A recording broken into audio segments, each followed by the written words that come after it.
הלילה היה שקט כשנולדה התינוקת. דינה, בת יעקב, החזיקה אותה בידיים רועדות. הלב של דינה ידע, הילדה הזאת תזדקק להגנה מהעולם. בני יעקב, שלא יכלו לשאת את הבושה שהוטלה על אחותם לאחר פרשת שכם, הבינו שהילדה לא תוכל לגדול במחנה. וכך, מתוך כאב, קיבלה התינוקת גורל אחר. היא הונחה בסלסלה קטנה, עטופה בבד פשטן רך, ונמסרה לשיירה מצרית שעברה בארץ. לחישה שקטה של דינה נשמעה, אלוהים ישמור עלייך, ילדתי. והשיירה נעלמה עם השחר. מצרים קיבלה את הילדה בחום. פוטיפרה, שר חשוב בחצר פרעה, ואשתו, שהיו חשוכי ילדים, אימצו אותה כאילו הייתה בשר מבשרם. הם העניקו לה את השם אסנת, שם מצרי יפה, אבל בתוכה תמיד בער ניצוץ שלא ידע מאיפה. פוטיפרה, שרצה לתת לה משהו אישי, הכין לה תליון קטן מזהב, ובתוכו חתיכת חרס דקה, שכתוב עליה, לבת דינה, בת יעקב. כאילו רצה להשאיר חוט דק לאמת שלה. אסנת הייתה רק תינוקת, היא לא הבינה דבר, אבל כשגדלה, היא שמרה את התליון קרוב ללב, כמו סוד שאסור לאבד. שנים חלפו, אסנת גדלה להיות צעירה ויפה, חזקה ונבונה, אבל גם שונה מהשאר. בעוד בנות מצרים ניגשות לאלילי אבן ורוח, אסנת עמדה מרחוק. היא לא ידעה מה לומר, אבל ליבה לחש תמיד, זו לא האמת, יש משהו אחר. פעם אחת שאלה את אביה המאמץ, אבי, מאיפה הגעתי? פוטיפרה מביט בה בעיניים טובות אך מהססות, מן השמיים ביתי, כך נגזר. הוא לא ענה לה על כלום, אבל בעיניו ראתה כאב עתיק. באותן השנים, רק כמה ערים משם, נלחם על חייו נער אחר, יוסף בן יעקב. הוא נמכר על ידי אחיו, נזרק לכלא למרות שהיה חף מפשע. ולבסוף, מתוך אפלה שאין גדול ממנה, עלה ועמד לפני פרעה. חלומותיו, שכל חייו היו לו לנטל, הפכו לפתע למתנה שהצילה את מצרים כולה מרעב. וכך, ביום אחד, הפך הנער העברי למשנה למלך. יוסף יצא ברחובות מצרים במרכבה מלכותית. ההמון הריע לו, נשים הציצו מהחלונות, זרקו לעברו תכשיטים ופרחים. נערות רבות חלמו להיות אשתו, אבל יוסף שמר על מבטו קדימה, מאופק, מלא הוד וצניעות, והשמועה הגיעה גם לארמון שבו גדלה אסנת. אשת פוטיפרה קראה לה, ביתי, בואי, המשנה למלך עובר היום מול הארמון, כולם יוצאים. אסנת ירדה במדרגות האבן, ליבה פועם בלי סיבה ברורה. כשהתקרבה למרפסת ראתה אותו, גבר צעיר, עיניים טובות וחזקות, משהו בתוכה עצר. היא לא ידעה למה, אבל היה בו משהו מוכר, כאילו ראתה אותו פעם, אולי בחלום רחוק. המבט שלהם נפגש לשבריר שנייה. הוא לא התעכב, אבל נשמתו רעדה.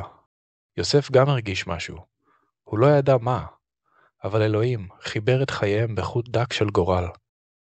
הימים חלפו, ויוסף הפך לסמל של חוכמה ויופי במצרים. בכל פעם שיצא מהארמון נשמעו צעקות, הנה הוא, המשנה למלך, יוסף, יוסף! בנות מצרים היו זורקות לעברו תכשיטי זהב, מטפחות, פרחים, כמו טיפות של אושר שרצו שיפלו עליהם בחזרה. אבל יוסף, הוא נשאר מאופק, לא השפיל מבט לעבר אף אחת. השמועה התפשטה, המשנה למלך, אינו נוגע בנשים. אבל האמת הייתה אחרת. יוסף פשוט לא ידע למי מותר לו לתת את ליבו, ומי עלולה להרחיק אותו מנאמנותו לעברו. יום אחד, בזמן התהלוכה הגדולה, עמדה אסנת על מרפסת גבוהה. השמש הכתה על פניה, והרוח פיזרה מעט משערה. כשראתה את המרכבה שלו מתקרבת, ליבה החסיר פעימה. אבל כשהמרכבה עצרה לרגע מתחת לחלון, שליחים קראו בקול, יוסף, פרעה מבקש שתיקח לך אישה מבנות השרים. אנשים סביב אסנת הצביעו עליה וצחקו. הנה הנה, זאת מתאימה לו, דמה הדם של הצולה. אסנת הסמיקה, היא לא ביקשה את זה, אבל משהו בתוכה קיווה שיש ביוסף משהו מעבר למלכות. המשרתים הציעו, אדוני, האם ברצונך לפגוש את בת פוטיפרה? יוסף ירד מן המרכבה, הביט בה, ואז בקול שקט אך נחוש הוא אמר, לא, איני מחפש אישה מבנות מצרים. הלם עבר בקהל. אסנת הייתה זו שנפגעה ביותר. היא לחשה. במה פשעתי? מדוע אינך רוצה אפילו לדבר איתי? יוסף השיב בקצרה, לא בגללך, בגלל מי שאני. ופנה ללכת. אבא שלה, פוטיפרה, נזף בה. אל תתני לליבך להיחלש, ביתי. המשנה למלך הוא פשוט גאה. אבל אסנת ידעה. יוסף לא התנהג מתוך גאווה, הוא פחד ממשהו, משהו עמוק. לילה אחד, לאחר שכולם ישנו, יצאה אסנת בחשאי מהארמון. היא הלכה אל אחד מגני הארמון, שם שמעה שיוסף עובר בדרכו חזרה מביקור אצל פרעה. היא עמדה ליד השביל בין העצים, ליבה הולם, וכשחבורת המלווים של יוסף התקרבה, היא יצאה ממקום מחבואה. אם אינך מוכן לדבר איתי בארמון, אולי תסכים לדבר איתי כאן? אסנת אמרה. יוסף נעצר. שני שומריו שלפו חרבות, אך הוא הרים יד לעצור אותם. אסנת בת פוטיפרה, מה את מבקשת? הוא אמר. רק להבין, למה סירבת לי? ראית אותי כאילו אני אוויר, היא השיבה לו. היא הרימה את קולה ושאלה, במה חטאתי? באותו רגע, כשרצתה להחזיק בטליון שעל צווארה, הרוח משכה אותו קדימה, הטליון נפתח, והחרס הקטן נצנץ לאור הירח. יוסף, הוא קפא. עיניו התרחבו, שפתיו רעדו. מה זה? הוא שאל. זה כל מה שנשאר לי מהעבר שלא הכרתי. אבא שלי נתן לי אותו כשהייתי ילדה, היא אמרה. יוסף התקרב, לקח את הטליון בידו. ידיו רעדו. הוא קרא את הכתוב, לבת דינה, בת יעקב. הוא לחש את המילים כאילו זוהי תפילה. אסנת הסתכלה בו. אתה מכיר את השם הזה? יוסף עצם את עיניו. נשימה עמוקה יצאה ממנו. מכיר? זה עמי. ואז הוא הרים את מבטו אליה. מבט אחר לגמרי, עמוק, מלא הלם. אסנת הרגישה שהעולם מסתובב סביבה. היא התקרבה אליו, עיניה דומעות, ואמרה בקול, תמיד הרגשתי שאין לי מקום במצרים. תמיד הרגשתי שאני זרה בין האלילים. בלילות הייתי מתפללת לאל אחד שלא הכרתי. האם זה העם שדיברת עליו? יוסף אמר בשקט, כן, עכשיו אני מבין למה לא יכולתי לסרב לך, אבל גם למה לא יכולתי להתקרב. לא ידעתי מי את, אבל עכשיו הכל ברור. אסנת נפלה על ברכיה. אם אני באמת מעמך, קח אותי חזרה לאמת שלי, למד אותי מי אני. יוסף סייע לה לקום. הוא הביט בזמן הארוך, מבט שיש בו פחד, הכרת תודה, ואולי גם רגש אחר שהתחיל לנבוט.